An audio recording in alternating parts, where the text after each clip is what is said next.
Belasan dokter spesialis mogok kerja imbas dari belum dibayarkan TPP atau insentif di RSUD Sarolangun. Resmi mengundurkan diri sebagai Wali Kota Jambi, Syarif Fasya maju di Bacalek DPR RI 2024. Satreskrim Polresta Jambi mengamankan belasan remaja yang terlibat tawuran di Kecamatan Ranepura, Kota Jambi.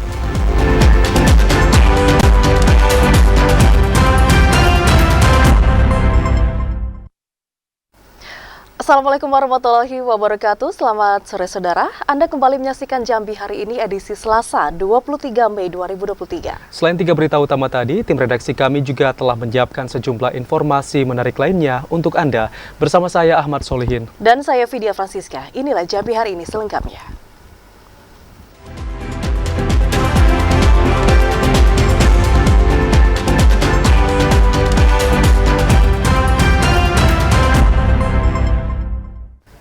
Saudara, belum dibayarnya TPP dan insentif membuat 17 dokter di RSUD Khatib Kuzuen Sarolangun melakukan mogok kerja di pelayanan Poliklinik Rawat Jalan. Mogok kerja para dokter itu berdampak terhadap pelayanan di rumah sakit. Pelayanan rawat jalan atau poliklinik di RSUD Khatib Kuzuen dihentikan sementara waktu hingga batas waktu yang tidak ditentukan. Berdasarkan pengumuman yang ditempel di setiap kaca poliklinik menjelaskan bahwa poliklinik rawat jalan tidak dapat melayani pasien. Mogok kerja yang dilakukan 17 dokter spesialis ini akibat belum dibayarnya insentif atau TPP dokter spesialis oleh pemerintah daerah sejak Januari 2023 hingga saat ini.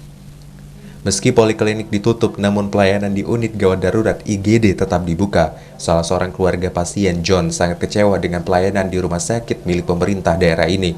Saat ini hanya dokter yang berstatus tenaga sukarela di IGD yang memberikan pelayanan kesehatan.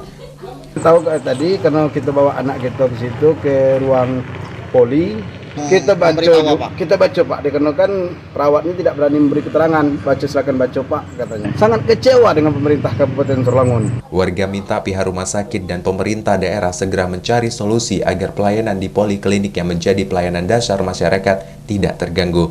Edi Kusnandi, TVRI Jambi melaporkan. Saudara, Syarif Fasya resmi mengajukan permohonan pengunduran diri sebagai Wali Kota Jambi. Surat pengunduran diri tersebut sudah diterima oleh pemerintah Provinsi Jambi beberapa waktu yang lalu untuk segera diajukan ke pemerintah pusat. Syarif Fasya resmi mengajukan permohonan pengunduran diri sebagai Wali Kota Jambi. Pengunduran diri itu dilakukan karena Syarif Fasya mencalonkan diri sebagai anggota legislatif DPR RI 2024. Surat pengajuan pengunduran diri itu diserahkan langsung melalui tim partai politik Nasdem ke pemerintah Provinsi Jambi. Surat pengunduran itu saat ini masih dalam proses konsultasi dengan Kementerian Dalam Negeri atau Kemendagri. Wali Kota Jambi Syarif Fasya percaya surat pengunduran diri itu juga telah memenuhi syarat sebagai calon legislatif anggota DPR RI. Setelah diproses, surat pengunduran itu akan diusulkan oleh Pemprov Jambi ke pemerintah pusat. Ya, terkait dengan surat permohonan mundur diri itu sudah kita ajukan ya sebelum pendaftaran ke KPU. Sedang ini lagi dalam berproses karena mesti dikonsultasikan dulu ke Kementerian Dalam Negeri.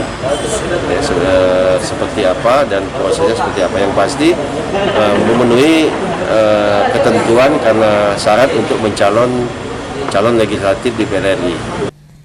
Sementara masa jabatan Syarif Fasya sebagai Wali Kota Jambi akan berakhir pada 4 November mendatang. Pengajuan surat pengunduran diri itu tertanggal 9 Mei 2023 dan baru diterima oleh Pemprov Jambi beberapa waktu lalu. Joko, TVRI Jambi melaporkan. KPK limpahkan berkas perkara kasus dugaan tindak pidana korupsi pengesahan RAPBD Jambi tahun 2017-2018 untuk tersangka Sofyan Ali, Sofyan, Sainuddin, Muntalia, Supriyanto, dan Rudi Wijaya ke Pengadilan Tipikor Jambi. Komisi Pemberantasan Korupsi KPK melimpahkan berkas perkara anggota DPR RI Sofyan Ali ke Pengadilan Tindak Pidana Korupsi Tipikor Jambi. Selain Sofyan Ali, KPK turut melimpahkan berkas perkara tersangka Sofyan, Sainuddin, Muntalia, Supriyanto, dan Rudi Wijaya. Berkas 6 tersangka kasus suap ketok palu pengesahan RAPBD Provinsi Jambi 2017-2018 dibawa menggunakan 7 koper. Masing-masing koper berisi 1 berkas. Jaksa Penuntut Umum KPK Hidayat mengatakan, Pihaknya membawa 7 koper berisi 8 berkas perkara atas Sofyan Ali, Muntalia, Zainuddin Supriyanto, dan Rudi Wijaya. 2 berkas dilimpahkan ke pengadilan, sementara 6 berkas lainnya diberikan kepada penasihat hukum terdakwa. 8 berkas perkara, yaitu nanti 2 kita limpahkan untuk ke pengadilan, sedangkan yang 6 kita serahkan ke penasihat hukumnya terdakwa. Siapa aja? Itu ada Sofyan Ali, kemudian Muntalia, Zainuddin, kemudian ada Rudi Wijaya dan Supriyanto. Ada 6 anggota dewan dalam satu berkas. Gitu. Posisi terdakwa sekarang gimana? Posisi sekarang sudah masuk di Lapas Jambi barusan. Ya, bersamaan kita limpahkan, kita juga langsung pindahkan ke Lapas Jambi dari rutan KPK. Para tersangka saat ini telah dititipkan ke Lapas Kelas 2A Jambi dan dijadwalkan akan segera dipersidangkan. Ashar TVRI Jambi melaporkan. Kita ke sorotan lainnya, Saudara. TNI Polri menggelar apel gabungan penyambutan anggota Yonif Rider 142 Ksatria Jaya. Dan pada apel tersebut, sebanyak 400 personil Yonif Rider 142 Ksatria Jaya kembali dengan selamat setelah menjalani tugas 14 bulan di Papua. Bertempat di lapangan Korem 042 Garuda Putih Jambi, TNI Polri menggelar apel gabungan penyambutan anggota Yonif Rider 142 Ksatria Jaya yang telah melaksanakan tugas di wilayah konflik Papua. Apel yang dipimpin Kapolda Jambi itu digelar untuk memberikan apresiasi kepada satuan Yonif Rider yang telah berhasil menjalankan tugas selama 14 bulan di Papua. Dan Rem 042 Garuda Putih Jambi, Brigjen TNI Supriyono mengapresiasi keberhasilan anggota Yonif Rider yang telah kembali dengan selamat tanpa adanya permasalahan selama menjalani tugas di Papua. 400 personel yang diberangkatkan pada tahun 2022 lalu kembali ke satuan dengan selamat. Hari ini kita bersyukur bahwa satuan kita Satgas Rider 142 Ksatria Jaya yang tahun yang lalu diberangkatkan dari Jambi melaksanakan tugas operasi di Papua sejumlah 400 orang.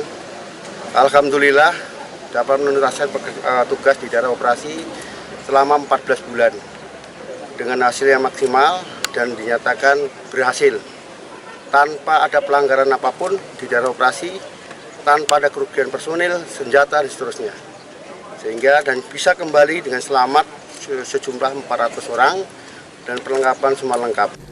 Komandan Batalion Yonif Rider 142 Ksatria Jaya, Letkol Infantri Asnan Haryadi mengatakan, para anggota Yonif Rider banyak mengalami suka duka selama menjalani tugas, termasuk harus meninggalkan keluarga selama menjalani tugas. Selama menjalani tugas, anggota Rider tidak ada mendapatkan konflik di Papua. Yang jelas dengan kesuksesan ini, saya berpesan kepada seluruh prajurit Yonif Rider 142 Ksatria Jaya, tetap rendah hati, jadikan pengalaman selama tugas operasi pengalaman berharga. Ambil yang baik-baik untuk masa depan mereka masing-masing. Dengan kembalinya anggota kesatuan dengan selamat, Komandan Batalion Yonif Rider 142 Ksatria Jaya, Letkol Infantri Asnan Haryadi, minta kepada anggota Yonif Rider untuk tetap rendah hati. Ashar TVRI Jambi melaporkan. Saudara, antisipasi kebakaran hutan dan lahan di Kabupaten Batanghari, petugas gabungan Satgas Karhutla mulai bersiaga. Para pelaku pembakaran hutan akan ditindak tegas sesuai peraturan. Untuk mengantisipasi Karhutla di Kabupaten Batanghari, petugas gabungan Satgas Karhutla mulai bersiaga. Selain menyiapkan petugas, tim Satgas Karhutla Batanghari juga menyiapkan sejumlah peralatan pemadam api. Hal itu terlihat saat apel kesiapsiagaan Karhutla yang digelar pada Selasa pagi. Kapolres Batanghari AKBP Bambang Purwanto mengatakan, untuk mencegah terjadinya Karhutla di setiap wilayah kecamatan, setiap Kapolsek diinstruksikan melakukan patroli rutin. Patroli itu untuk memastikan tidak adanya tindakan pembakaran hutan yang dilakukan oleh oknum masyarakat maupun perusahaan. Jajaran Polres Batanghari akan menindak para pelaku pembakaran hutan sesuai peraturan. Agar tidak membakar hutan dan lahan. Jadi untuk masyarakat besok yang mungkin ada yang ditemukan, ya kita proses sesuai dengan ketentuan yang berlaku. AKBP Bambang Purwanto menambahkan, dari pemetaan Karhutla pada tahun sebelumnya, ada beberapa wilayah rawan Karhutla di Kabupaten Batanghari, seperti di Bajubang, Batin 24, dan Maros Subo Ulu. Ade Juniawan TVRI Jambi melaporkan. Saudara, Polresta Jambi mengamankan belasan remaja yang terlibat tawuran menggunakan senjata tajam.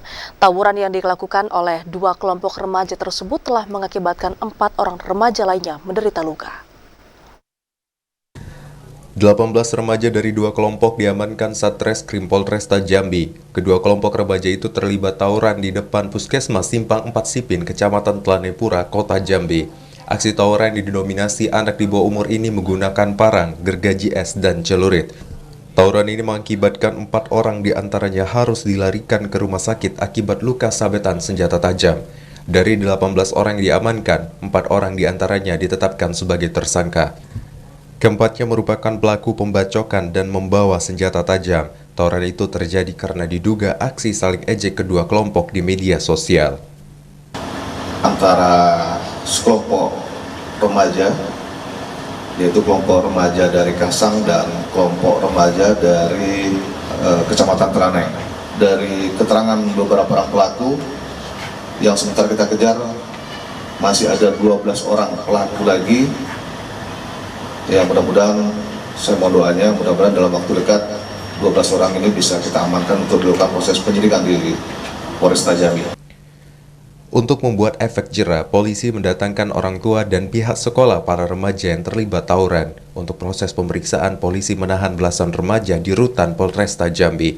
Ari Haryono, TVRI Jambi melaporkan. Saudara, sebanyak 5 komisioner KPU Provinsi Jambi periode 2023 hingga 2028 akan dilantik pada tanggal 24 Mei mendatang. Informasi selengkapnya akan kami hadirkan dalam segmen Menuju Pemilu 2024 usai pariwara berikut ini. Tetaplah bersama kami.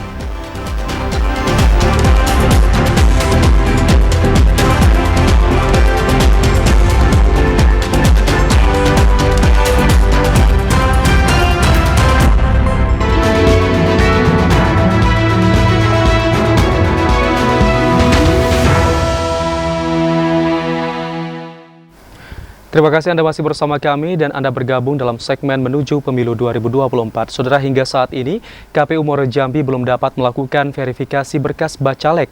Belum dapat diaksesnya fitur verifikasi di sistem informasi pencalonan menyebabkan pihak KPU belum dapat memverifikasi berkas bacalek tersebut.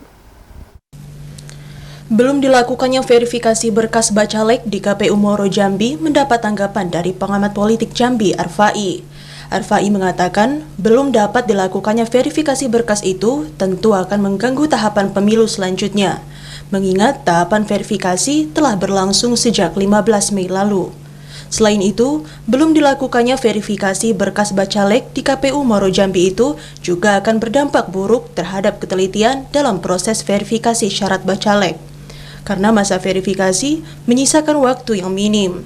Arfai menilai seharusnya verifikasi berkas bacalek telah dilakukan, sehingga tidak memunculkan persoalan di kemudian hari. Berjalannya tahapan yang sudah berjalan, itu jangan sampai terganggu dalam proses tahapan. Sebab kalau tahapan itu sudah terganggu, dia akan mengganggu tahapan-tahapan lain. Nah, disitulah dilihat nanti adalah profesionalitas penyelenggara pemilu. Sementara, berdasarkan keterangan dari Divisi Teknis Penyelenggaraan KPU Muaro Jambi, Supriyadi mengatakan, belum dilakukannya verifikasi berkas bacalek itu dikarenakan belum terteranya fitur verifikasi di sistem informasi pencalonan. Meski belum dapat dilakukan verifikasi, namun KPU Muaro Jambi optimis proses verifikasi dapat rampung sebelum batas akhir. Azam Afnan, TVRI Jambi melaporkan. Proses perekrutan anggota KPU Provinsi Jambi yang berlangsung sejak beberapa waktu yang lalu akhirnya selesai. Dan 5 komisioner KPU Provinsi Jambi untuk periode 2023 hingga 2028 dijadwalkan akan dilantik pada Rabu 24 Mei besok bersama 19 komisioner KPU Provinsi lainnya. Setelah KPU RI menggelar pleno penetapan anggota KPU masing-masing provinsi di Indonesia, akhirnya proses perekrutan anggota KPU Provinsi Jambi yang berjalan sejak beberapa waktu lalu selesai. Berdasarkan data KPU RI, 5 komisioner terpilih yakni Edison, Fahrul Rozi, Iron Syahroni, Suparmit, dan Yatno. Edison merupakan komisioner KPU Muaro Jambi, Suparmin merupakan komisioner KPU Provinsi Jambi, Yatno merupakan ketua KPU Kota Jambi, Iron Syahroni ketua KPU Merangin, dan Fahrul Rozi merupakan pimpinan Bawaslu Provinsi Jambi. Pengumuman itu tertuang dalam surat nomor 51/SDM 12 PU-04/2023 tentang calon anggota KPU Provinsi terpilih pada 22 provinsi periode 2023-2024 yang ditandatangani Ketua KPU RI Hasyim Asyhari tertanggal 20 Mei 2023. Salah seorang komisioner KPU Provinsi Jambi terpilih, Suparmin, mengatakan pihaknya telah mendapatkan pemberitahuan itu dan dijadwalkan pelantikan akan digelar pada Rabu 24 Mei 2023 di Jakarta. Suparmin mengucapkan terima kasih dan meminta dukungan serta doa agar dapat mengemban amanah selaku penyelenggara pemilu dengan baik. Setelah pelantikan, seluruh komisioner KPU Provinsi Jambi akan diberikan orientasi hingga 30 Mei mendatang. Sementara untuk penentuan Ketua KPU Provinsi Jambi akan dilakukan rapat bersama 5 anggota KPU terpilih, artinya bukan ditentukan oleh KPU RI. Andri Wijaya, TVRI Jambi melaporkan.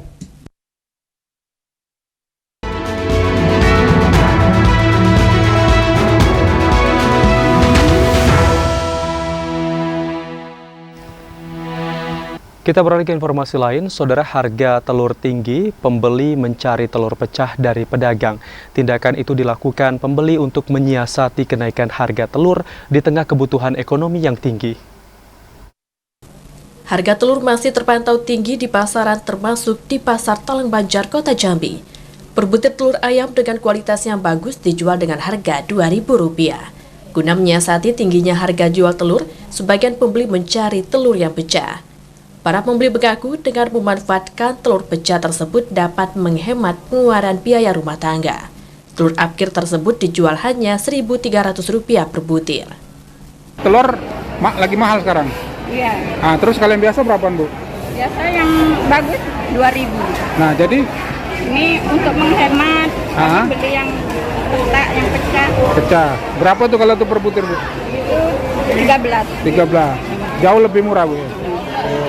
Sementara itu, menurut pedagang, kenaikan harga telur ayam disebabkan berkurangnya persediaan telur ayam di pasaran.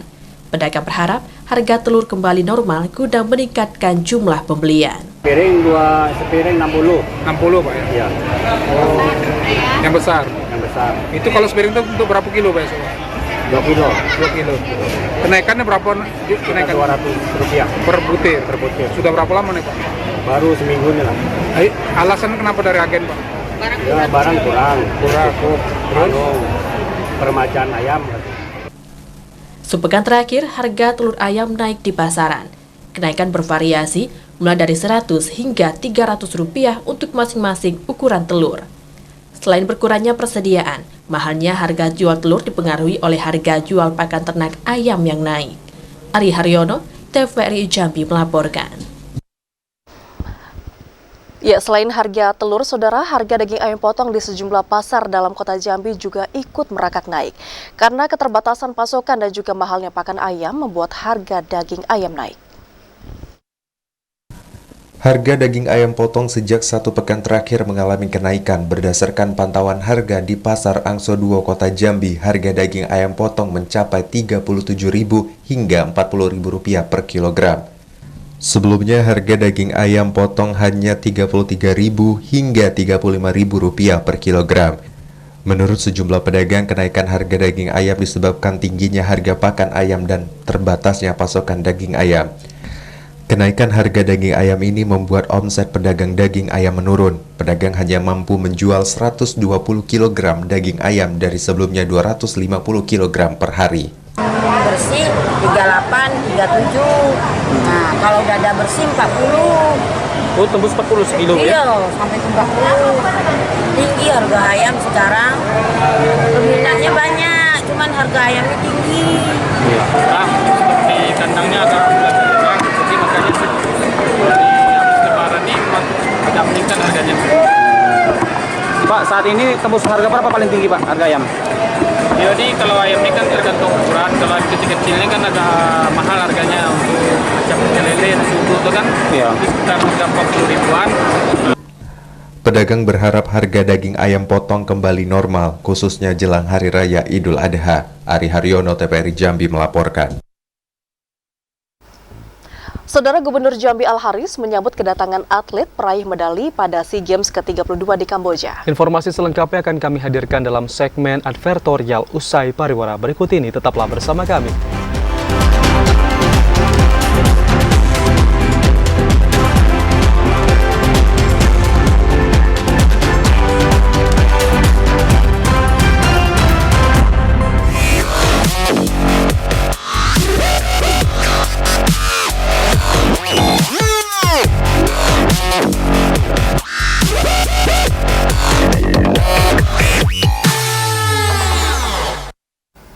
Saudara, Anda bergabung bersama kami dalam segmen advertorial.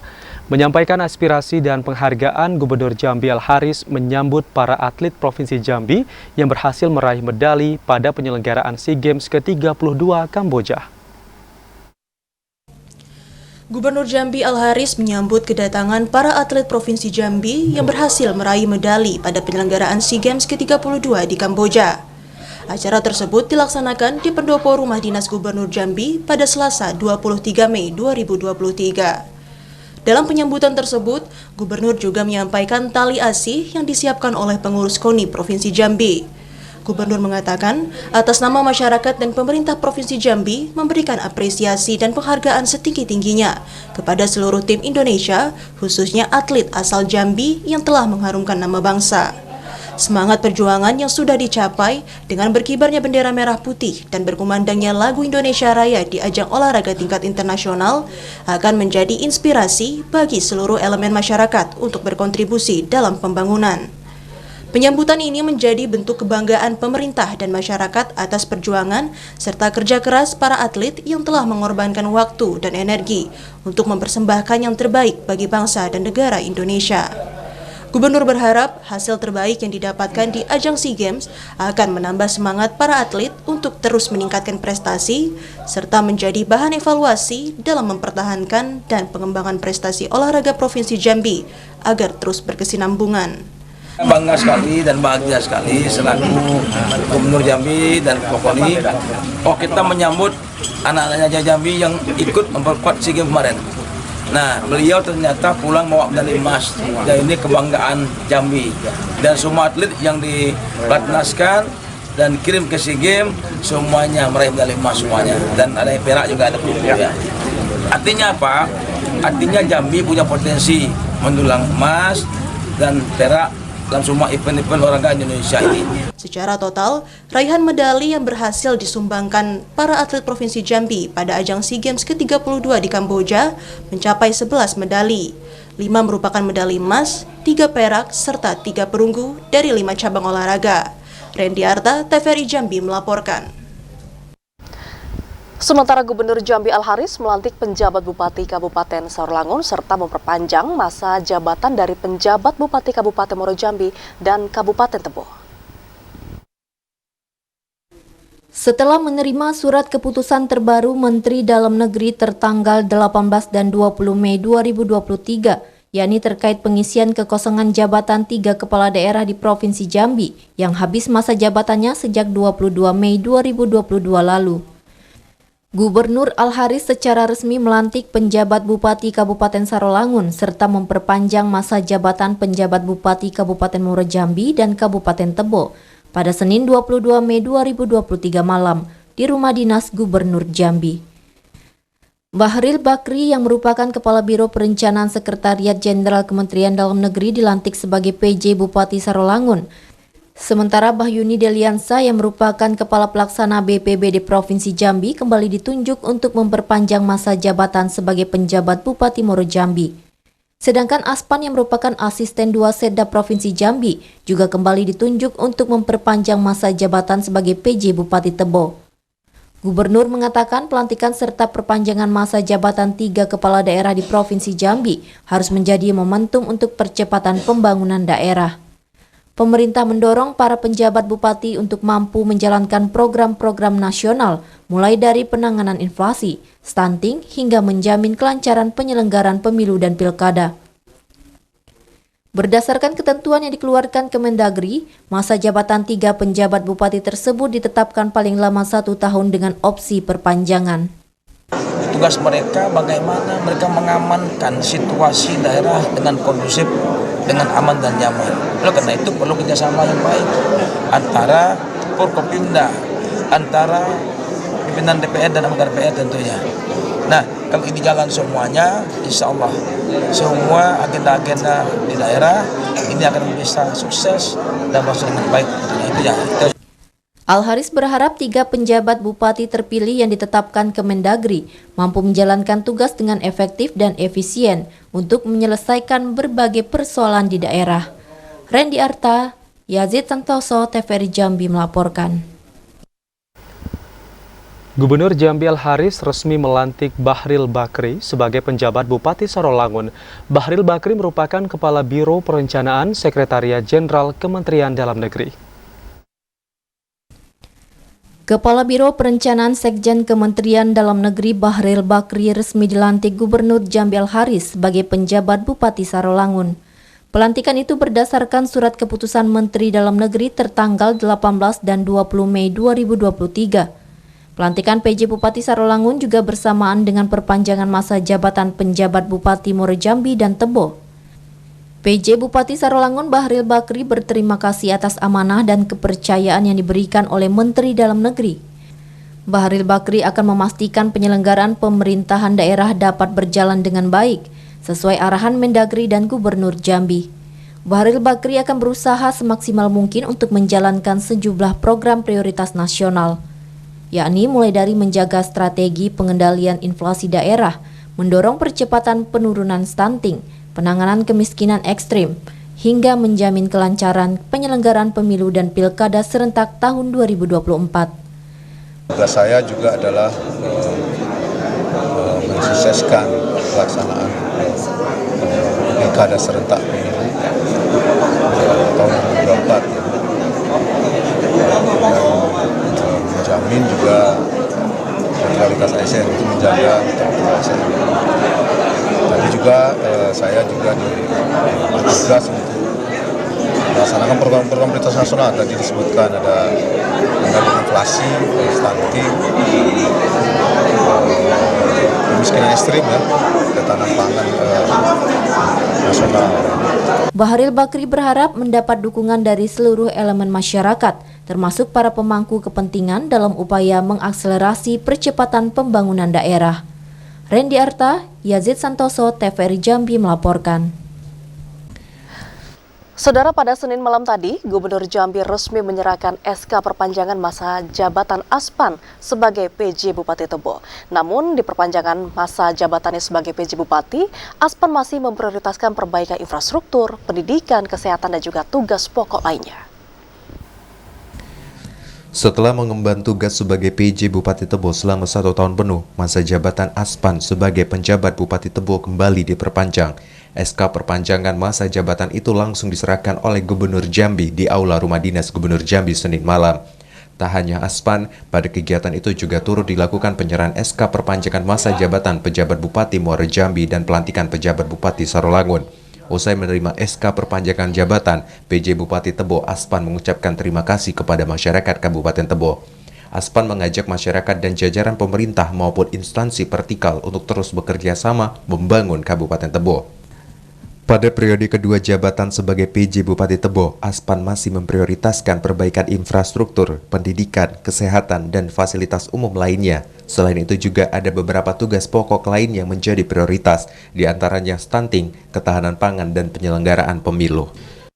PR kami di periode pertama yang masih perlu kami tingkatkan mengenai peningkatan infrastruktur, khususnya infrastruktur transportasi yang menjadi urat nadi perekonomian masyarakat. Kemudian di bidang pendidikan dan kesehatan, ini yang menjadi prioritas kita ke depan, di samping mengawal pelaksanaan tahapan-tahapan pemilu 2024. Gubernur Jambi Al-Haris dalam sambutannya minta kepada para pejabat bupati yang diperpanjang maupun yang dilantik agar menjadikan stunting dan ketahanan pangan sebagai tugas pokok. Tak hanya itu, Al-Haris juga minta para pejabat bupati menjaga kondisi di daerah masing-masing agar selalu kondusif dan aman dalam menjalankan tahapan pemilu serentak 2024. Intizam TVRI Jambi melaporkan. Masa jabatan penjabat Bupati Muaro Jambi Bahyuni Deliansyah diperpanjang 1 tahun ke depan. SK perpanjangan masa jabatan tersebut diserahkan langsung oleh Gubernur Jambi Al-Haris pada Senin malam. Gubernur Al-Haris menyerahkan langsung surat keputusan perpanjangan masa jabatan kepada penjabat Bupati Muaro Jambi Bahyuni Deliansyah. Perpanjangan masa tugas PJ Bupati Bahyuni Deliansyah selama 1 tahun ke depan, terhitung tanggal 22 Mei 2023 sampai 22 Mei tahun 2024. Gubernur Al-Haris mengatakan perpanjangan masa jabatan PJ Bupati atas dasar evaluasi yang telah dilakukan. Gubernur berharap PJ Bupati dapat menjalankan amanah dengan baik dalam menjalankan roda pemerintahan di Kabupaten Muaro Jambi. Sementara itu, penjabat Bupati Bahyuni Deliansyah mengucapkan terima kasih kepada pemerintah pusat dan gubernur atas amanah dan kepercayaan yang diamanatkan kepada dirinya untuk melanjutkan memimpin Kabupaten Muaro Jambi 1 tahun ke depan. Bahyuni berkomitmen untuk dapat menjalankan amanah dengan baik, terutama menekan angka inflasi, kemiskinan ekstrem, stunting, dan menciptakan pemilu yang kondusif. Bahyuni juga berkomitmen terus menjalin hubungan harmonis dengan unsur Forkompinda serta memberikan pelayanan yang terbaik kepada masyarakat. Tadi pidato Pak Gubernur menekankan bahwa pejabat bupati yang hari ini dilantik dan diperpanjang untuk dapat menjalankan roda pemerintahan sesuai dengan arahan pemerintah pusat. Yang pertama adalah mengamankan terkait dengan persiapan pemilu tahun 2024. Yang kedua, menekan angka inflasi, angka stunting, dan kemiskinan ekstrim. Itu ada 4 penekanan dari Pak Presiden, dari Menteri ke Pak Gubernur kepada kami yang dilakukan perpanjangan dan pelantikan pejabat. Alasan diperpanjangnya masa jabatan Bahyuni Deliansyah sebagai penjabat bupati, diantaranya berhasil menurunkan angka stunting menjadi 372 orang dari 1055 balita yang stunting.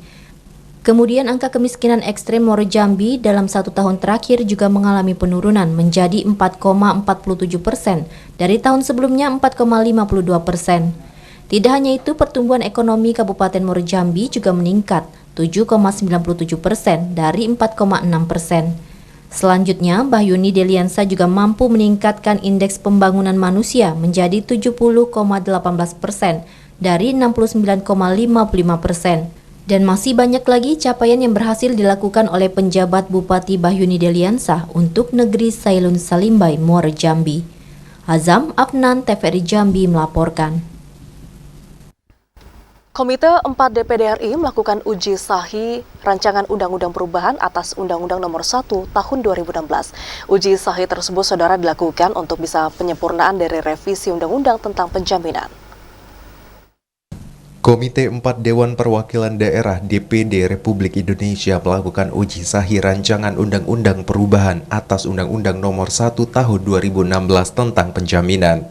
Uji sahih tersebut digelar di Gedung Rektor Universitas Jambi pada Senin tanggal 23 Mei 2023. Uji sahih dari rancangan undang-undang tersebut untuk penyempurnaan atas revisi atau perubahan undang-undang tentang penjaminan. Ini bertujuan untuk mensejahterakan pelaku usaha mikro kecil menengah dan meningkatkan perekonomian masyarakat. Untuk itu, Komite 4 DPD RI menggandeng Universitas Jambi. Ketua Komite 4 DPD RI Elviana mengharapkan uji sahih ini dapat memberikan sumbang saran dan pandangan serta perbaikan yang positif dari revisi Undang-Undang Penjaminan. Pihaknya mendorong agar undang-undang tersebut direvisi karena terjadinya stagnansi perkembangan jumlah perusahaan penjaminan, konsep penjaminan modal yang masih terasa asing bagi UMKM, serta permodalan dan insentif bagi perusahaan penjamin yang belum optimal. Undang-undang itu banyak hal-hal yang sekarang sedang berkembang pesat tetapi belum tercapai di undang-undang tersebut. Jadi memang kita lihat undang-undang di Indonesia akhir-akhir ini tidak begitu lama, tidak kayak dulu ya, undang-undang 10 tahun belum berubah. Karena perkembangan Indonesia itu juga sangat cepat. Jadi di undang-undang yang lama ada hal-hal seperti UMKM itu belum diatur. Bagaimana mereka bisa meminjam, ada penjaminan dari lembaga resmi negara. Gitu. Jadi inti kuncinya kami ingin memasukkan faktor itu. Kemudian soal kemajuan IT juga belum diatur di undang-undang yang lama. kami ingin dengan adanya revisi ini hal-hal yang belum mengatur bagaimana peminjaman modal usaha oleh UMKM yang selama ini benar-benar nggak tersentuh di undang-undang tersebut menjadi bagian yang akan kami tonjolkan. Jadi kami di DPD Komite 4 semua undang-undang yang dibuat memang kami lihat kondisi real di daerah. Jadi di bidang keuangan perbankan kami konsen, kemarin misalnya kami ke Bank Indonesia Sumatera Utara, di undang-undang itu BI itu merupakan lembaga yang juga harus memayungi atau menderek pertumbuhan di UMKM. Ini rangkaiannya seperti itu. Wakil Ketua 3 DPD RI Sultan Benajamuddin mengatakan, uji sahih ini merupakan salah satu tahapan dan penyusunan rancangan undang-undang. DPD juga dapat meminta masukan dari masyarakat dan ulasan pakar untuk penyempurnaan undang-undang. Jadi memang karena Undang-Undang Nomor 1 2016 tentang penjaminan itu masih banyak kelemahan-kelemahan, ya makanya momentumnya memang sekarang ini ada di prolegnas itu sudah dimasukkan dalam long list bahwa ini undang-undang harus direvisi. Nah kebetulan yang mengambil inisiatif untuk melakukan revisi itu adalah DPD RI. Nah kemarin kan sempat ada COVID, itu waktu yang cukup kemarin kita untuk mengambil beberapa isu atau kita turun ke lapangan. Ternyata memang masalah UMKM kita, khususnya penjaminan UMKM kita itu masih banyak betul yang harus disempurnakan. Uji sahih rancangan undang-undang tentang penjaminan tersebut menghadirkan 3 narasumber. Hal tersebut untuk memberi pandangan atas perbaikan undang-undang untuk mensejahterakan UMKM dan meningkatkan perekonomian. Ini kesempatan yang sangat baik bagi Universitas Jambi bekerjasama dengan DPD RI dalam rangka tes sahih ya dalam rancangan undang-undang. Ini merupakan satu tahapan yang sangat penting dalam rangka penyempurnaan rencana undang-undang ini. Jadi Universitas Jambi akan memberikan masukan, saran yang terbaik ya agar rancangan undang-undang nanti akan atau naskah akademiknya akan lebih sempurna gitu. Kalau dari pandangan hukum, revisi itu sudah memadai, tetapi masih ada yang ketinggalan, yaitu terhadap peraturan otoritas jasa keuangan yang pasal 12. Jadi dia di sana, di aturan itu kan mensyaratkan baru boleh UMKM atau yang mau dijamin pinjamannya harus dilakukan studi kelayakan. Uji sahih itu diharapkan dapat menjadi bahan pendukung dan penguat bagi Komite 4 DPD RI dalam penyempurnaan perumusan naskah akademik dan rancangan undang-undang tentang perubahan atas Undang-Undang Nomor 1 Tahun 2016. Joko Mardon, TPRI Jambi melaporkan. Wakil Gubernur Jambi Abdullah Sani meresmikan gedung baru SMA Negeri 12 Kota Jambi. Informasi selengkapnya masih akan kami hadirkan dalam segmen editorial usai pariwara berikut ini. Tetaplah bersama kami.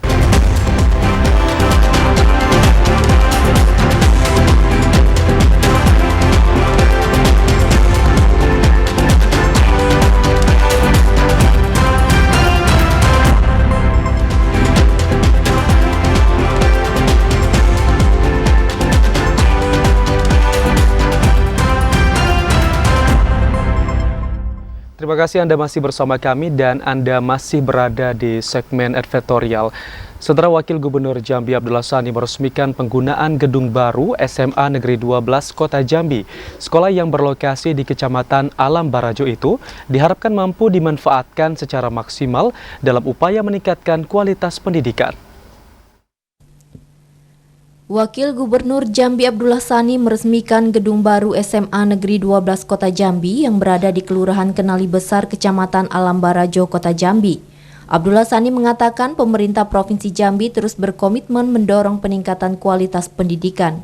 Langkah itu sesuai misi ketiga pemerintah Provinsi Jambi, yakni memantapkan kualitas sumber daya manusia dalam upaya mewujudkan Jambi mantap. Kemajuan pendidikan merupakan tolok ukur kemajuan bangsa. Pendidikan yang berkualitas akan memudahkan lahirnya sumber daya yang handal untuk pembangunan daerah. Abdullah Sani menekankan peresmian gedung SMA Negeri 12 harus mampu dimanfaatkan secara maksimal dalam upaya meningkatkan kualitas pendidikan. Hadirnya gedung baru yang dibangun melalui anggaran pusat dan bantuan APBD Provinsi Jambi tahun 2023 merupakan upaya pemerintah dalam menciptakan ekosistem belajar mengajar yang mantap. Pemerintah Jambi bersama juga DPR tidak akan puas seperti ini karena apa disadari masih banyak. Tentu harapannya mudah-mudahan ke depan tetap berkolaborasi. Ya kemungkinan dari APBD insya Allah, tapi mudah-mudahan tidak besar kita akan memohon kepada pemerintah pusat untuk memberikan ini karena bagaimanapun bukan dasar, kebutuhan yang mendasar. Abdullah Sani berharap gedung baru SMA Negeri 12 Kota Jambi akan memacu semangat tenaga pengajar dan peserta didik untuk meningkatkan kecerdasan intelektual, emosional, dan spiritual. Randy Arta, TVRI Jambi melaporkan. Menghadiri rapat paripurna untuk tahun anggaran 2022, Saudara, Bupati Bungo Masyuri mengapresiasi terkait rekomendasi LKPJ Bupati oleh DPRD Bungo. Bupati Bungo Masuri didampingi Wakil Bupati Bungo Safrudin Dwi Aprianto menghadiri rapat paripurna dengan agenda penyampaian rekomendasi DPRD Bungo terhadap laporan keterangan pertanggungjawaban LKPJ Pemerintah Kabupaten Bungo tahun anggaran 2022. Rapat paripurna dipimpin Wakil Ketua 1 Jumiwan Akuza serta didampingi Ketua DPRD Jumari Ariwardoyo dan Wakil Ketua 2 Martinus. Hasil pembahasan anggota Dewan menerima LKPJ Pemkab Bungo tahun anggaran 2022 dengan memberikan beberapa masukan dan kritikan, salah satunya terkait pembangunan pasar modern. Sementara itu, Bupati Bungo Masuri menyampaikan apresiasi kepada seluruh anggota dan pimpinan DPRD Bungo atas diterimanya LKPJ yang disampaikan Pemkab. Kedepan, semua masukan dan kritikan akan ditindaklanjuti untuk penyelenggaraan pembangunan Kabupaten Bungo yang lebih baik. Kita baru saja selesai melaksanakan paripurna LKPJ Bupati tahun 2022. Tadi sudah kita dengar apa yang menjadi saran masukan dari DPRD. Tentu ini menjadi perhatian dan insya Allah akan kita tindak lanjuti sesuai dengan aturan undang-undang. Hasil rapat paripurna dalam rangka penyampaian rekomendasi DPRD Bungo terhadap laporan keterangan pertanggungjawaban Pemkab Bungo tahun anggaran 2022 dilakukan penandatanganan oleh Ketua DPRD, Wakil Ketua DPRD Bungo, dan Bupati Bungo. Kemudian hasil rekomendasi diserahkan langsung oleh Wakil Ketua 1 Jumiwan Akuza kepada Bupati Bungo Masuri yang didampingi Wakil Bupati Bungo. Muhriandi, TVRI Jambi melaporkan. Saudara, program studi teknik pertambangan Universitas Jambi menggelar Siginjai Mining Competition SMC. Kegiatan yang diawali dengan seminar nasional ini mengusung tema penerapan good mining practice pada penambangan.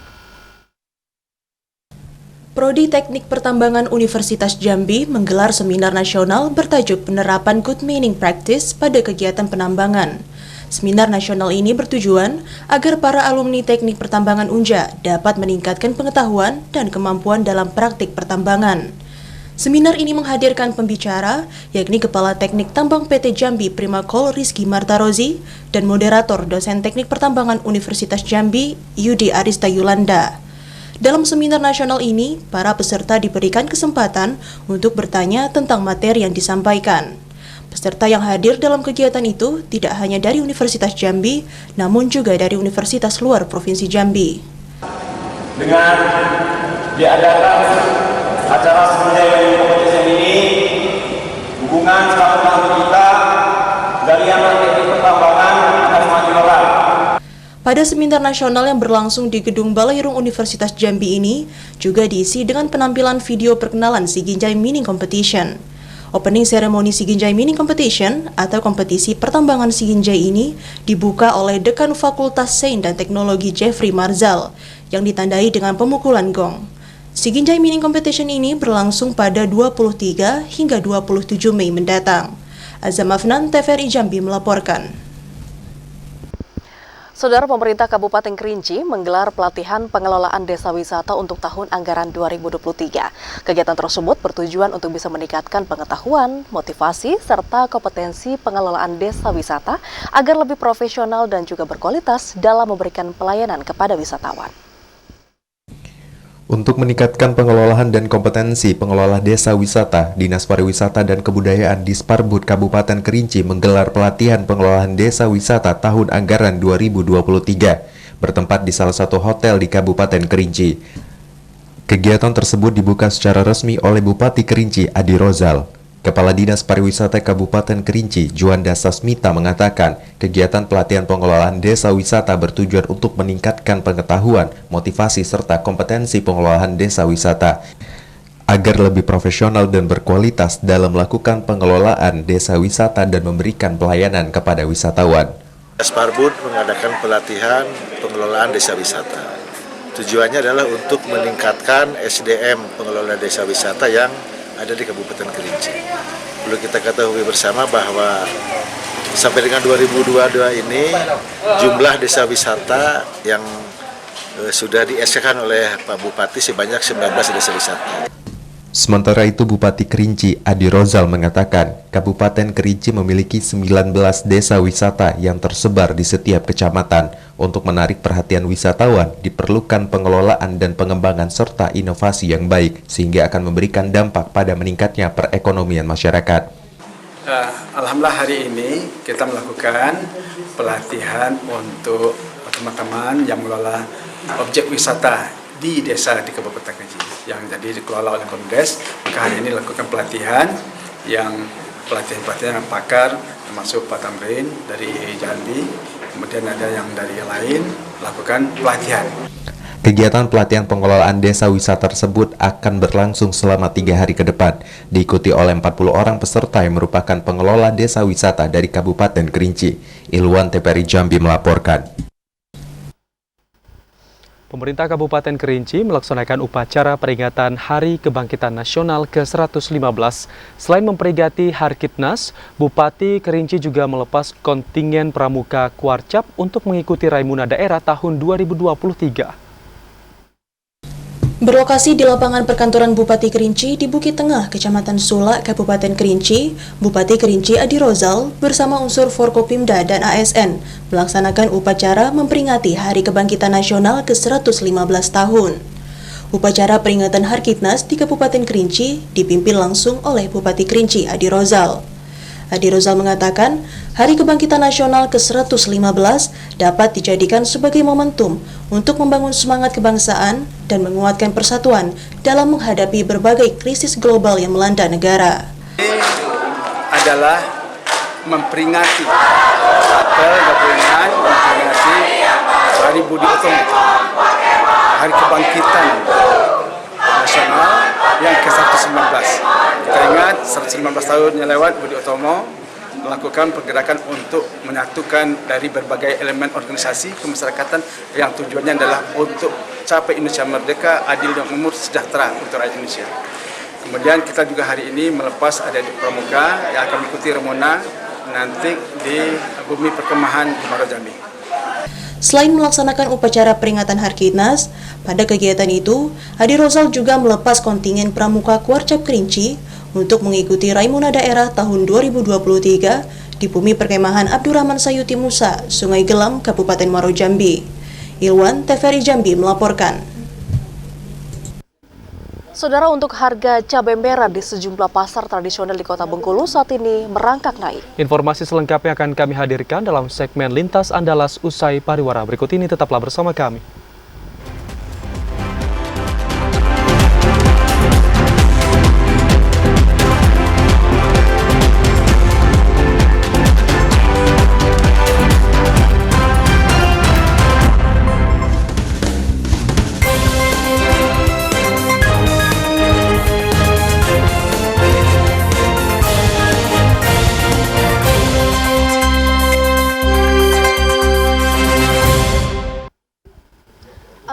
bersama kami, Saudara, di Jambi hari ini dalam segmen Lintas Andalas. Saudara, kota sejarah dengan nama asli Mentok berdasarkan ketetapan undang-undang dan juga sempat sekian lama berganti nama menjadi Muntok, kini kembali diubah. Pengembalian ke nama asal Mentok melalui rapat paripurna pengesahan Ranperda Kabupaten Bangka Barat pada Jumat 18 Mei 2023 yang lalu.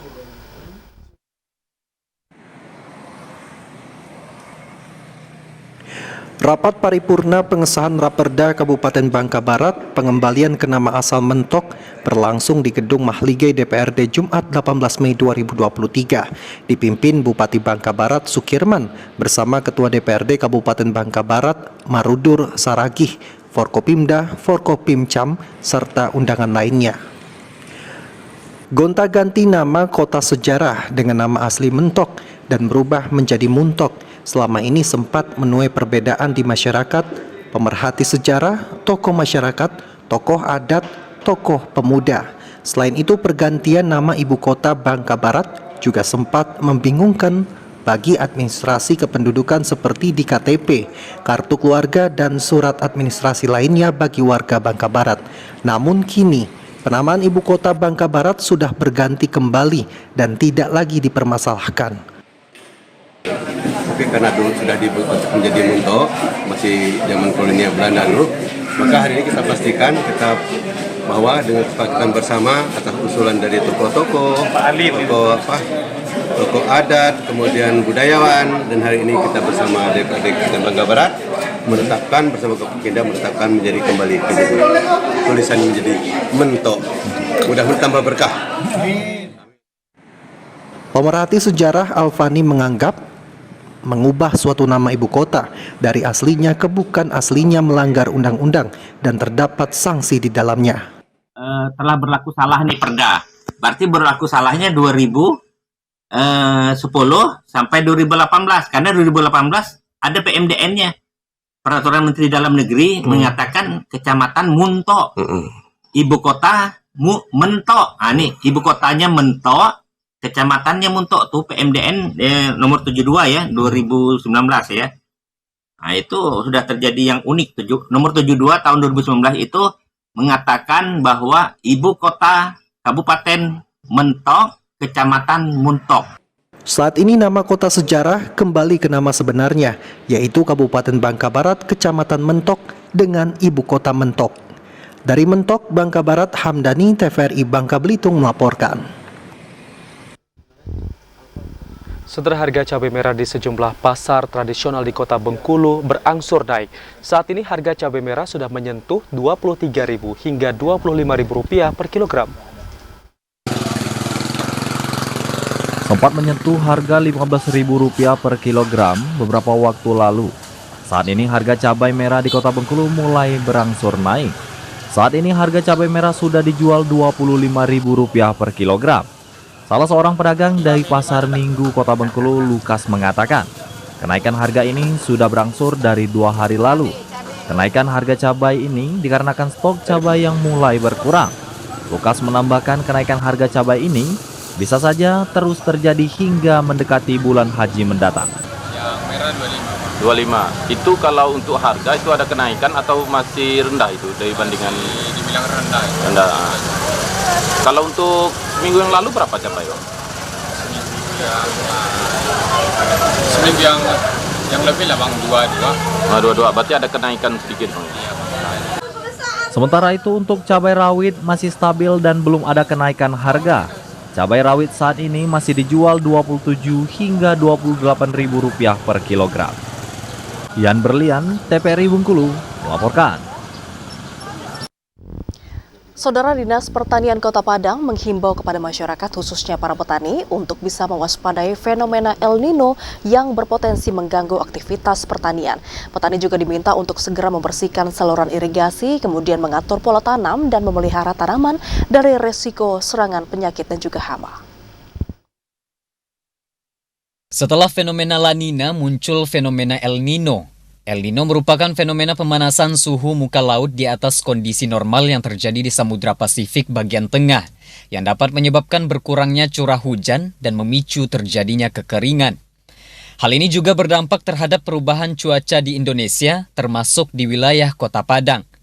Cuaca panas yang terjadi akhir-akhir ini perlu diwaspadai oleh masyarakat, terutama dari sektor pertanian, karena berpotensi dapat mengurangi ketersediaan air dan mengganggu aktivitas pertanian.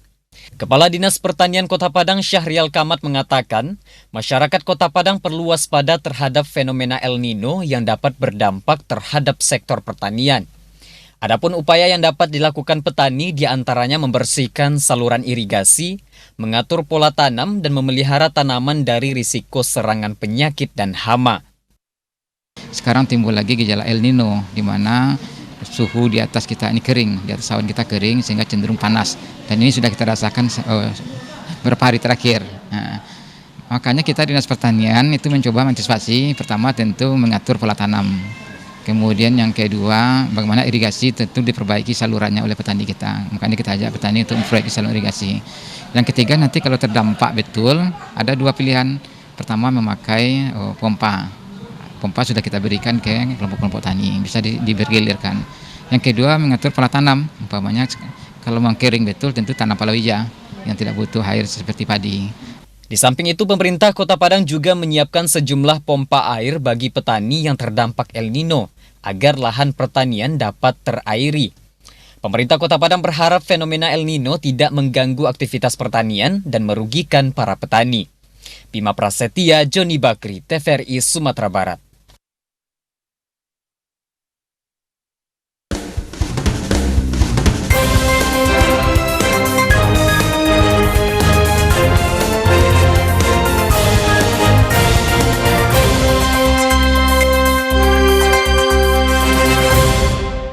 Dan informasi tadi saudara sekaligus menutup perjumpaan kita di Jambi hari ini. Terima kasih atas perhatian dan juga kebersamaan Anda. Saya Vidya Francisca. Dan saya Ahmad Solihin beserta kerabat kerja yang bertugas pamit undur diri. Wassalamualaikum warahmatullahi wabarakatuh dan sampai jumpa.